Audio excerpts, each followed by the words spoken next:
think about your battery in your phone. Your phone is useless if it has no battery. So exercise is by far the best mitochondrial medicine. Any kind of exercise. The lack of this protein leads to Parkinson's disease. So actually all these diseases of aging, I believe, are linked to poor quality mechanisms of how damaged mitochondria are recycled. Here, the biology is very clear, the mechanism of action is clear, and trial after trial, we see the same data. Take the bad garbage out from your cells, provide the real estate, and then the cells just function better.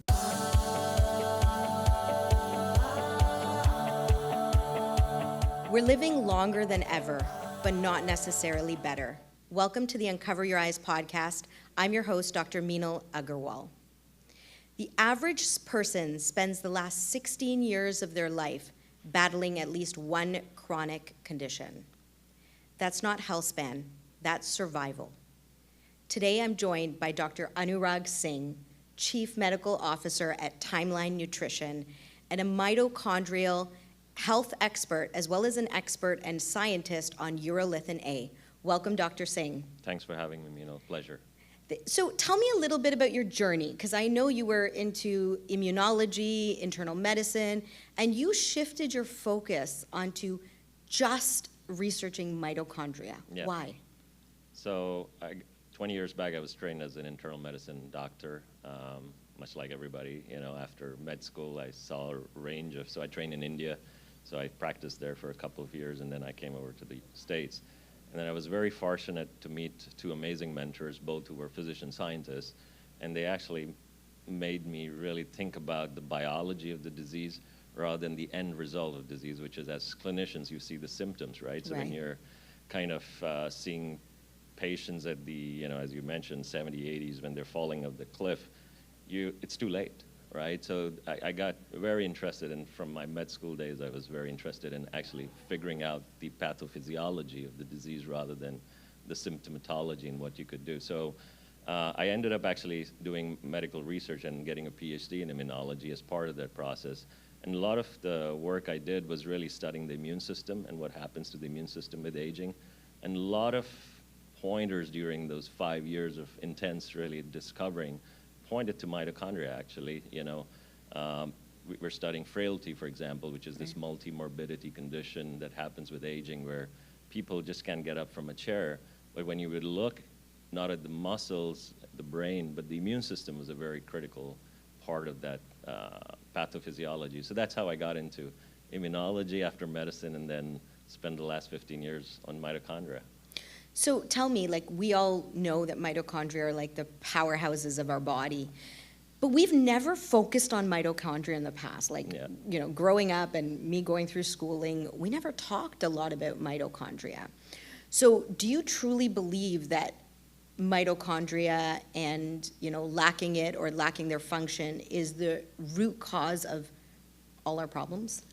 I think it's a major cause of sort of the pathophysiology we are seeing with the chronic ailments that happen with aging.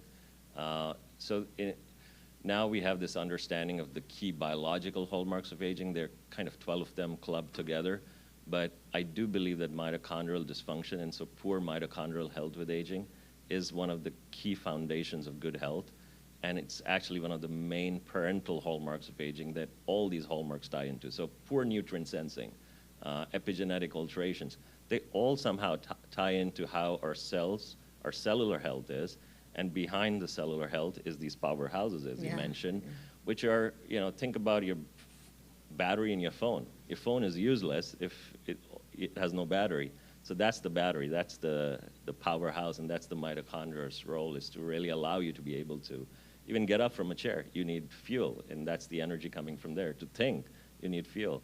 So I think it has, and you'll see going forward, mitochondrial medicine will become a specialty. That's where I think we are really going. Longevity medicine will become a specialty, and I think that's what, as researchers, as physician scientists, we are really getting interested in studying more and more. What's happening to our mitochondria as we age? You know, I think there's a process called mitophagy, but, you know, are we losing it, losing its functions? Do they regenerate? What's that process like? So back to med school, and what they teach in med school, they teach a little biochemistry of all the key, let's say, biochemical pathways that happen in a cell, which all actually are happening in a mitochondria, this Krebs cycle, for example, et cetera. And then you forget about it, right? And so and then back to where we are today is when everybody thinks there's one single solution or probably one fix for mitochondria. No, mitochondrial life cycle is very complex, okay? Right. And if I can club it, it's really three key processes. One, where you always need to generate inside your cells newer healthy mitochondria. This is a process we call mitochondrial biogenesis, meaning you're creating new healthy mitochondria.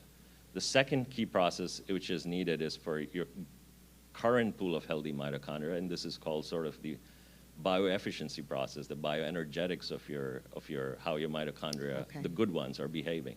So you have supplements like CoQ10, creatine that hit this pool of healthy mitochondria and make them produce better quality fuel, right? So you have the new ones, the efficiency pathway, but then at the end, or you can think of it as the start, is this pathway of mitophagy, which you described, which is how do you take the trash, the damaged mitochondria out?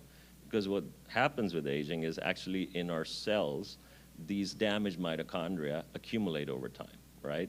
And they get damaged because of the oxidative stress. So, if you get stress, if you get exposed to poor nutrients in your diet, you get damaged mitochondrial DNA. Mitochondria actually have their own unique DNA that gets damaged over time. And so you need to cycle these damaged mitochondria out, and this process slows down with aging. Okay. And so that's why what we have uncovered in the last 15 years is mitophagy is actually crucial. So think about your neighborhood where you live. If you suddenly have all old bad buildings, the real estate value will go down, right?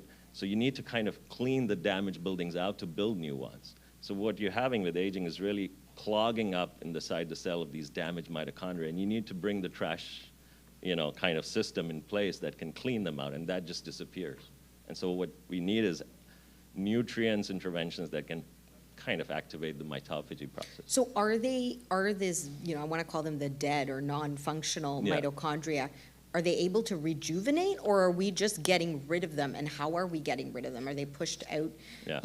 How? Yeah, great question. So when mitochondria doesn't get damaged, it's a cumulative process. Over time, they kind of go from being fully efficient to very poorly efficient. And then as they get really 100% damaged, they put out a kind of a eat me signal, Okay. So, and what happens is then they're put into recycling bags and broken down, and this becomes part of the rebuilding blocks of creating the biogenesis. So it's almost like a whole life cycle, right? It's like a life cycle of birth. You are very young, you become sort of very efficient at doing something, and then you kind of wither away. But you can't wither away properly, and so the body has figured out a way to kind of take the damaged goods, package them in trash bins, and recycle them so that those building blocks can be used to create newer healthy mitochondria. And that process that in healthy people goes on almost like a yin and yang. So you're always creating new mitochondria, and you always have damaged ones that you kind of need to recycle. But what happens with aging in most metabolic organs, muscle, brain, or even like the heart, is this process slows down. Any very high metabolic active organ. And so what you get actually is an accumulation of damaged mitochondria, and one of the proteins actually, these damaged mitochondria try to activate is something called Parkin. So for example, the lack of this protein leads to Parkinson's disease. So actually all these diseases of aging, I believe, are linked to poor quality mechanisms of how damaged mitochondria are recycled. So mitophagy, I would even say Parkinson, Alzheimer's are mitophagy disorders. So I want to just clear this in my head. Yeah. There is the process of creating new mitochondria, and there's the process of obviously maintaining it and then recycling it. Yeah. Do you believe that the recycle process is what is accelerating aging and chronic diseases over the creating of new ones and the efficiency of the existing ones? It's the lack of the recycling process. So it's just a slowing down of mitophagy. Mitophagy is nothing but autophagy that is targeted. So autophagy means, when your cells become kind of non-functional, zombie-like, the body has this mechanism of self-eating and self-renewal. mitophagy is really targeted autophagy where the key cellular organelles like mitochondria is mitophagy. There's another key organelle called lysosomes that then take the trash and kind of make the building blocks. That's called lysophagy. So all these processes, you need a very targeted autophagy. And so what happens is as we age, these pathways slow down. And so you need to bring them back to speed so you can take the trash out, basically. I want to kind of link it to a common systemic condition. Yeah. If you can link this process in simpler terms, for a diabetic patient, that's diabetes is the leading cause of a lot of our problems, especially mine. So, blood pressure, anything that you can link it to. Can we talk in kind of common terms of a systemic condition? What is happening to their mitochondria? And I'll talk about the field I've spent 15, 20 years studying, which is muscle health. Yeah. So I've done trials where I've taken a look at 75-year-olds, very fit 75-year-olds who still are running 10 kilometers races and half marathons, who have most of their adult life done exercise and probably had a good diet. I have done their MRI scans of their leg muscles, and when you see their muscles are as good as a 30, 40-year-old person's muscle. They can get up from a chair very fast. They can, if you make them do a walking test, they can balance and do it very quickly. And we have compared them to age-matched 75-year-olds who are what I call before frail people. So it's a condition called frailty and sarcopenia. Sarcopenia is the age-related loss of muscle, okay? And what we see in those sedentary, frail, sarcopenic folks is the muscle has melted away. And if you take biopsies of the muscle, the mitochondria are all damaged. So mitochondria are just what we see in this frailty sarcopenia syndrome is absolute mitochondrial damage. So the question is, think about our grandparents, for example, our 80, 90-year-old grandparents. They have trouble just getting up and moving around, I have trouble getting up already. They try to cross the zebra crossing, which gives them 15 seconds, and they can because it's meant for the fit, healthy Joes, and they fall. Yeah. They all have this problem with falls, and so for me, that's poor mitochondria. That's actually my problem of mitophagy. So when people say, I always hear this, especially for women, build your muscles, do your weights, build your muscles. Does that have to do with mitochondria? Absolutely. So exercise is by far the best mitochondrial medicine. Any kind of exercise, yes, there's studies done with resistance exercise or endurance exercise or a mix of both or high intensity interval training. Resistance exercise is probably one of the best in addition to the high intensity training. They act almost as an activator of mitophagy. So they are one of the most potent activators of exercise in general is the most potent activator of mitophagy. And so people who exercise regularly have this system at its optimal even as they're aging. And so they clean out the damaged mitochondria at a much faster rate. And they have, as a result, very good, healthy mitochondria. As a result, a lot of energy stored and fuel to run around or, people who don't have good mitochondria in their muscle. So, we see people when they are falling and when they have poor muscle health, but at the foundation, what is really defective is their mitochondrial health, and that's because of poor mitophagy. Anurag, does this affect women more than men or similar? Great question. In our studies, we've looked at men and women both in the aging trajectory, and mitochondria are the same. Wow. We all inherit. People may not know this, and it's probably also not taught in medical schools. Most of the DNA that is inside mitochondria is inherited from our mom, so it's maternal inheritance. Interesting. So probably how your mom ate during the pregnancy influences also somehow how good you're born in terms of your mitochondria, right? And so what we see is that things happen around 40 years.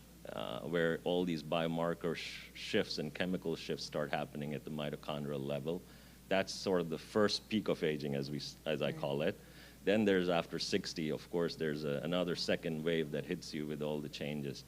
But what we do see in women and what is well known in literature is that all the hormonal changes around premenopause and menopause really accelerates this shift even more. So that's perhaps where, Women tend to have, for example, more neurodegeneration. This is well known. Alzheimer's affects two out of 3 people are women, right? And so I think a lot of these conditions are affecting women more post the menopause period, because just it's sort of an accelerator even further of poor mitochondrial health. I want to shift a little bit to this.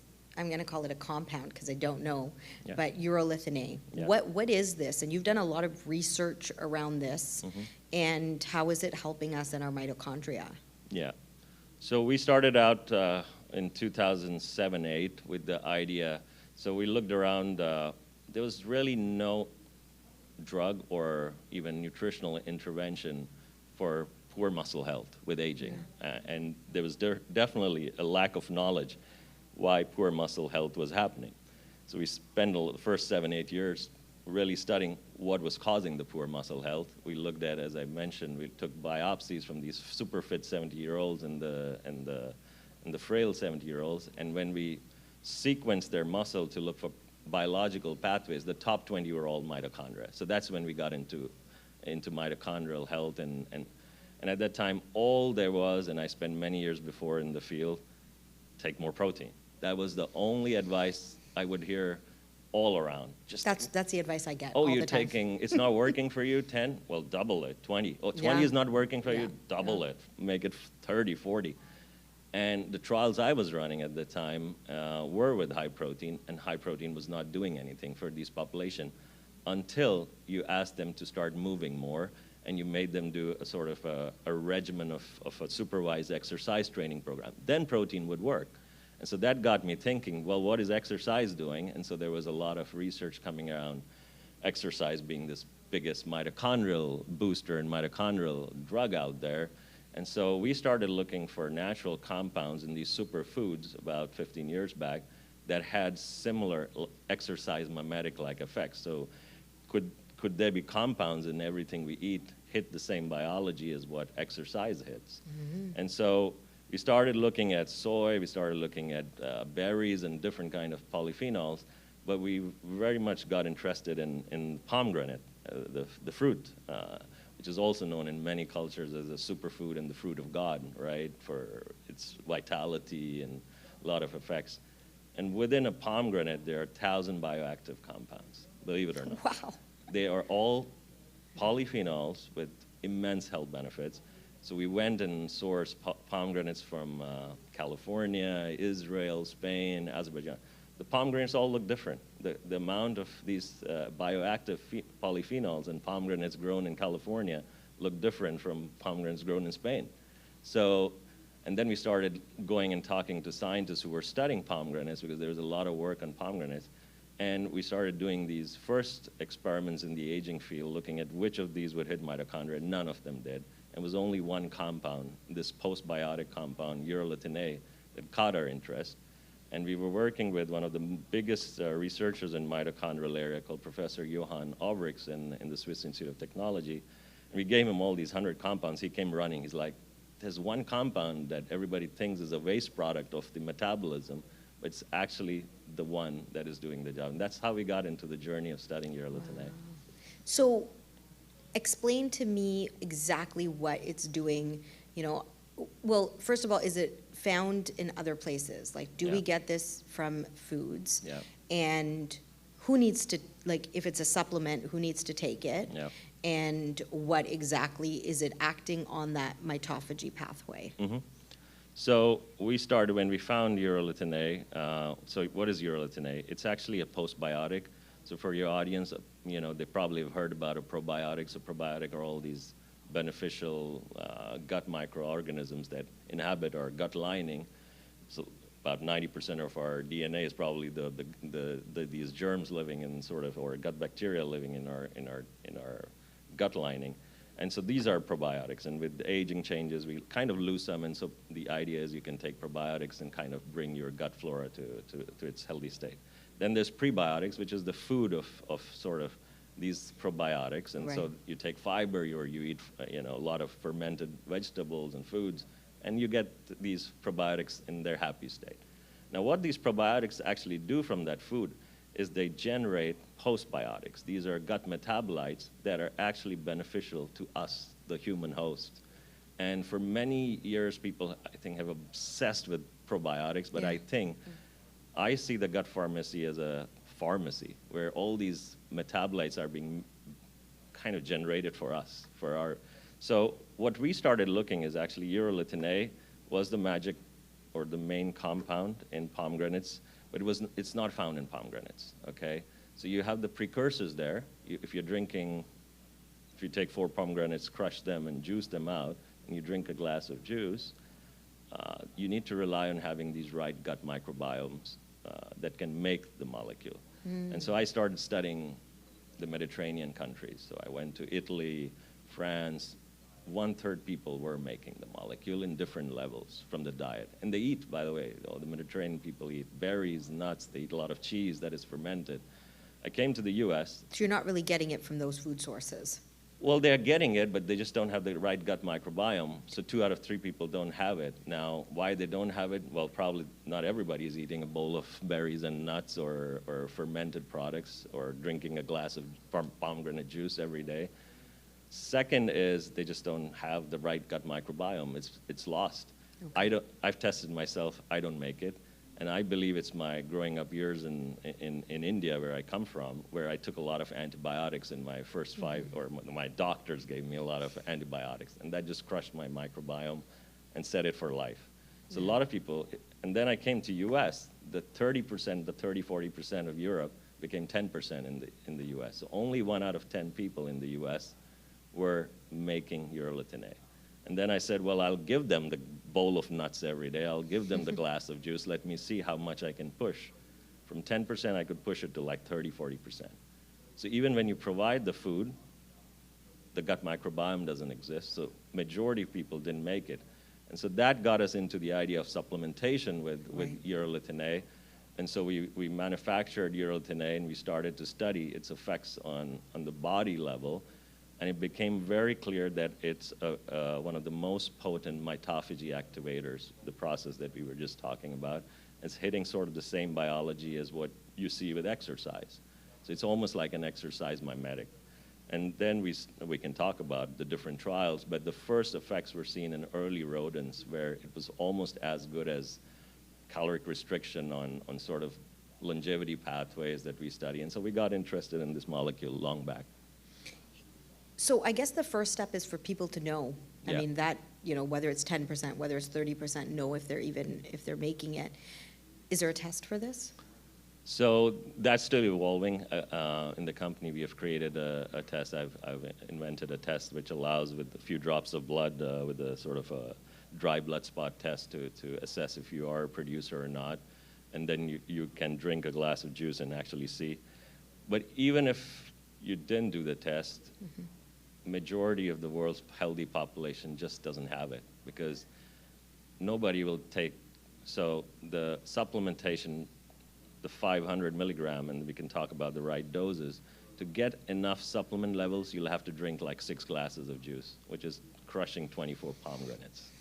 Nobody that I know in their busy life will have the time to take 24 pomegranates, crush them, and they're terribly tough to peel out and crush. The good stuff is actually in the pomegranates that we throw away. It's in the white. So if you ever try to open a pomegranate, the shiny red stuff is the arrow. Most people focus there, and there's the white layer around the arrows. That's where all the precursors. That's so funny. And so people just throw that away. Yes. So anyway, very few people will get exposure. But our ancestors all knew this. Our ancestors all had the right gut microbiome because they were eating fresh farm food. And so I assume this molecule has always been, most of our ancestors had exposure to this molecule. The modern generation just has lost it because of the gut microbiome and our eating habits. Yeah. Who needs this? Like, who should be taking Urolithin A? Yeah. Everyone over 40? So the data, and let's go because I'm a trialist and an evidence-based person, we started with older adults because we knew aging is one of the biggest stressors on mitochondrial health, and we knew mitophagy declines with aging. So we started in 60 plus, for 60, 65, 70-year-olds, and we saw in 1 month supplementation with, so the right dose is around 500 milligram to a gram. That's the dose where in a month we see sort of the mitochondrial rejuvenation happen. So we saw it in the older adults, that in about a month we could renew the mitochondria back to their top shape. And in these older adults, beyond a month to 2 months, we started seeing these really significant effects on boosting muscle endurance. Now, what does that mean?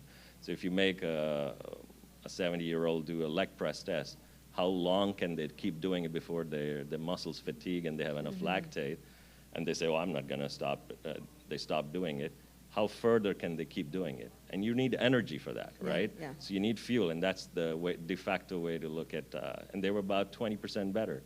And then we went even younger in 40, 50-year-olds to see if we would recapitulate the effect we were seeing in the older population. And believe it or not, we saw almost similar effects in 40, 50-year-olds with 10 to 12% better leg strength. With the higher doses, we even saw a blunting of inflammation. And so this is where all the data came from. More recently, some top scientists came to me and said, well, will it work for athletes? I want to test if it'll work for athletes. And I said, I'm not sure, but yes, we can do a trial because, again, that's how research is. You need to keep taking it forward. And so what we saw, actually, or they saw, we worked with the world's most top sports nutrition researcher, Louise Burke, and she showed that actually, even if you didn't get more performance benefit, these athletes recovered better. Because when these athletes train, they actually overtrain, and they damage their mitochondria, and they get inflamed. So there's a connection. We can talk about the connection between poor mitochondrial health and inflammation. And when they were supplemented, these Olympian runners were supplemented with Urolithin A, they saw a blunting of the inflammation and a better recovery.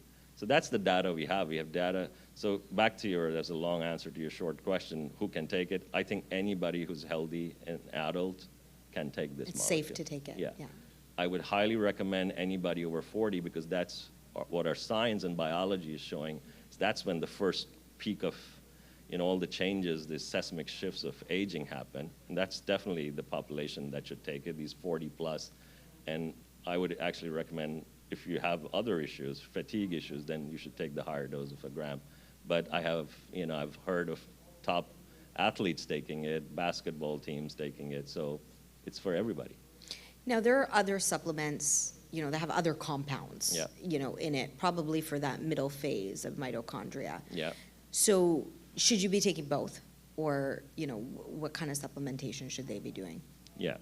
So let's go back to the mitochondrial life cycle I described to you. So today, all the mitochondrial supplements can be divided into these 3 buckets. So they are the biogenesis activators. So these are compounds like resveratrol, for example. This is a compound found from the skin of red grapes that is known to be a very potent mitochondrial booster. There's NAD, for example, nicotinamide riboside, and NMN are these compounds, these sort of derivatives of vitamin B3 that are known to boost NAD production. These sort of, kind of NAD is needed for growing newer healthy mitochondria, so that's the concept. Then the second bucket is things like creatine and CoQ10, which are very common knowledge that they hit mitochondria. Yeah. These compounds are just hitting sort of the efficiency process that I described. They take your current pool of healthy mitochondria and they make them more efficient. So now, you're generating more horsepower per mitochondria, if I may. What makes Urolithin A very unique is it's a mitophagy activator. It takes the bad mitochondria out and cleans up the real estate. So now you have more real estate to grow new mitochondria, and you have the functioning pool that can actually also function better. So we have data actually in the lab. We don't have trials yet, but we have data in the lab. If you take Urolithin A, clean the bad damaged mitochondria out, and then add some of these other mitochondrial nutrients, you actually get a synergistic combined effect. So I personally think mitochondrial health is the foundation, and I would start even at the first layer of that foundation by taking Urolithin A, and that would start the cells becoming just more efficient to do everything they're doing. So if people who are listening have a stack of things they take, Urolithin A is at the right bottom as the foundation. That's how I think about it. So you can top up with those, of but course. Starting with that. Yeah. Do you take it? Of course. I always say I'm customer number one.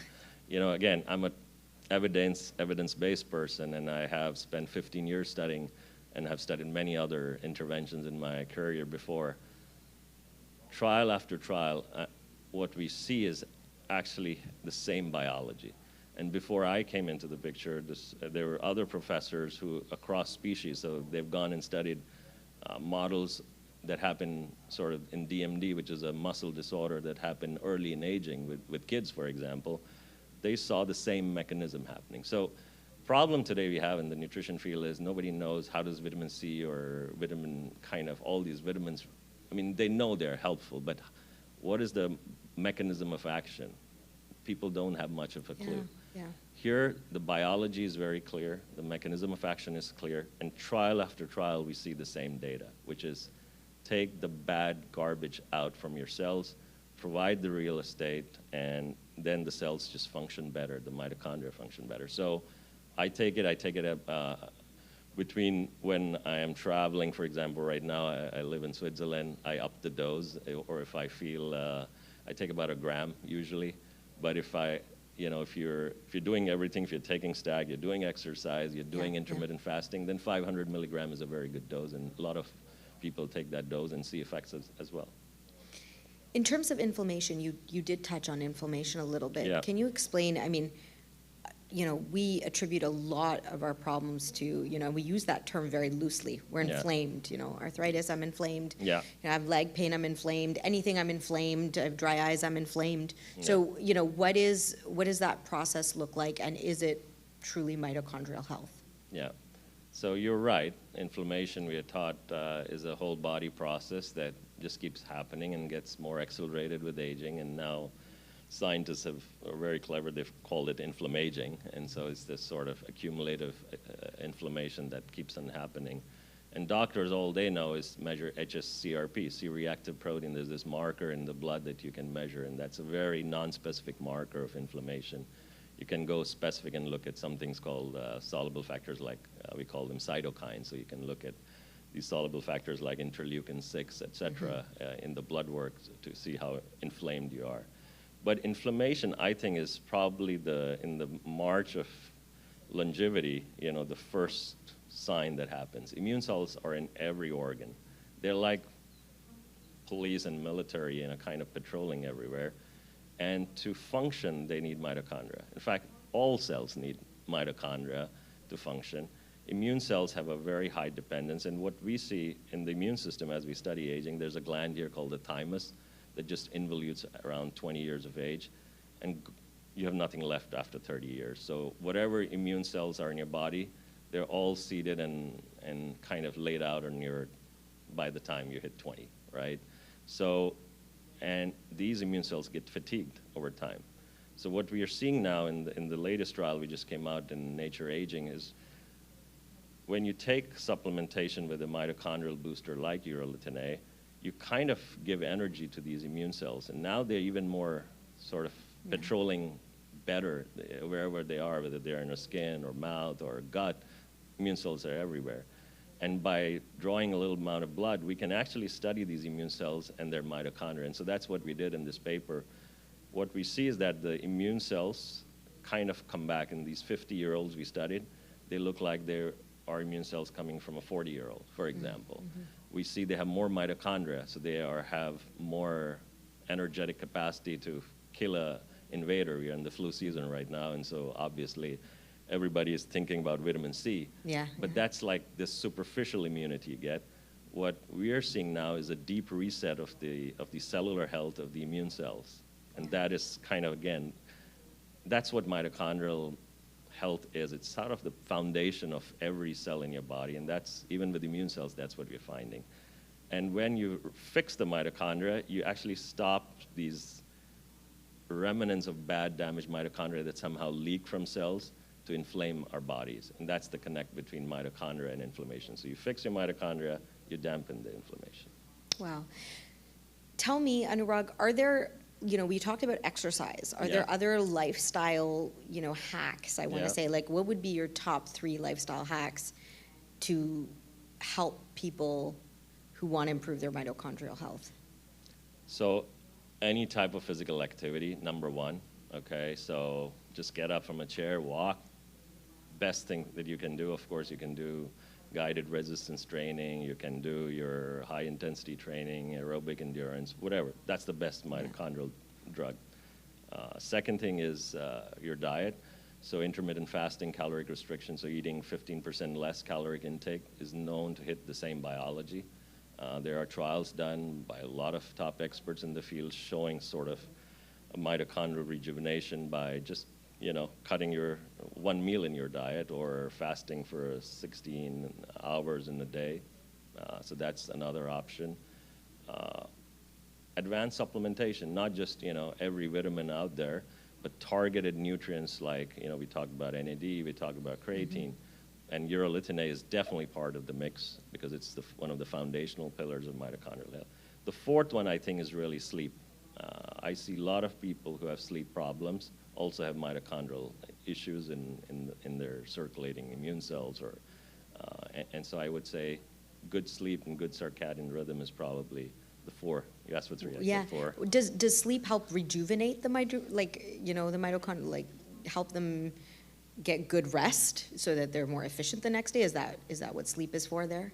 Yeah, we work a lot with neuroscientists now because that's where we're headed as a research group after studying for years muscle and immune. The pressure to sleep actually is because of the mitochondria.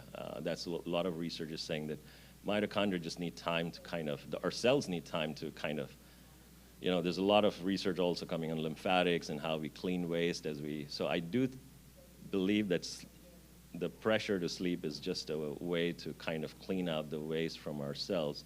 So when we wake up, the cells have had sort of the time to recover and get ready for the.